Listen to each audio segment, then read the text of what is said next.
ምን ሆነ መሰላችሁ? አንዲት የቅርቤ ሰው በአንድ አጋጣሚ በጣም ኦሪጂናል ገበያ ላይ ውድ ብር የሚሸጥ ጫማ በአንድ አጋጣሚ አንድ ሰው ከውጭ ይዞት መጥቶ ለሱ ሊሆነው ስላልቻለ ሊሸጠው እንደሚፈልግ ትሰማና ልትገዛው ትሄዳለች። ወይም ጥሩ የተባለ ዋጋ ነው የጠራላት። ገበያ ላይ በጣም ያ ጫማ ውድ እንደሆነ ታውቅ ነበር። እናም የማይገኝ እድል በጭራሽ ድጋሚ እንደዚህ አይነት አጋጣሚ አይመጣም ብላ ስላሰበች ያለ ፕሮግራሟ ጫማውን ትገዛዋለች።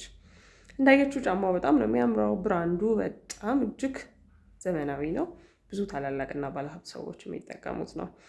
በጣም የሚገርመው ግን ባደረገችው ቀን ያንን ሁሉ ብር አውጥታ አንድ ሳምንት፣ አንድ ወር፣ አንድ አመት ሳታደርገው ያረገችው ቀን ሙሉ ቀኗን ተረብሻ ጣቶቿ በጣም ህመም ፈጥረውባት እግሮቿ አብጠው ስራ መስራት የማትችልበት ሁኔታ ውስጥ ገብታ ልታወልቀው ትገደዳለች። አውልቃውም ግን ህመሙ አልተዋትም ነበር። በብዙ እየጠዘጠዛት እግሮቿ ቆስለው ማሳከክ ጀመሩ። እሱንም ካወለቀች በኋላ ለተወሰኑ ቀናቶች ሌላ ድፍን ጫማ ለማድረግ በብዙ ተቸግራ ነበር።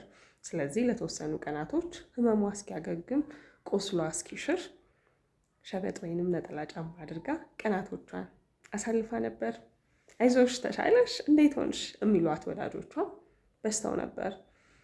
ይገርማል አይደል? ከፍላበት ነው። ምናልባትም እንደዚህ አይነት እድል አይገኝም ብላ ስታስብ እንደዚህ አይነት ህመም ማለቷ አልነበረም። እንደዚህ አይነት ቁስል ማለቷ አልነበረም።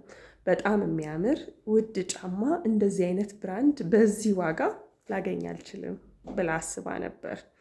አንዳንድ ጊዜ ደግመን የማናገኛቸው የመሰሉን በጣም ጥሩ እድል የመሰሉን ይሄማ ሊያልፈኝ አይገባም፣ እቺማ ልታልፈኝ አይገባም ብለን ወደ ህይወታችን ያመጣናቸው ሰዎች፣ ይሄ በጣም የተቀደሰ ነው ብለን የጀመርናቸው ሪሌሽንሺፖች ወደ ህይወታችን ባስገባናቸው ማግስት የቀድሞ ሰላማችንን የሚያውቁ ቀድሞ የነበረንን ህይወት የሚበጠብጡ ይሆኑና እናውጣቸው ግድ የሚልበት አጋጣሚ አለ። ያ ካልሆነ ምንም የማያፈናፍን ሰላማችንን የሚረብሽ ጸጥታችንን የሚያውኩ አይነት ሰዎች ይሆኑና እናውልቃቸዋለን።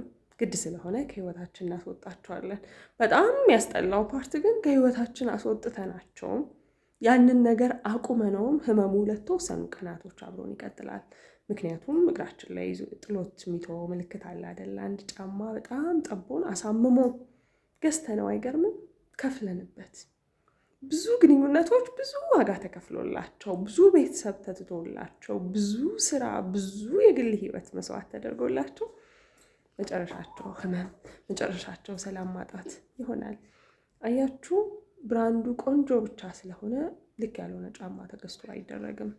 ዋጋው ርካሽ ስለሆነ ከትላልቅ ሀገራት ስለመጣ ብቻ ጫማ ተገዝቶ አይጠለቅም። ምን ያስፈልጋል?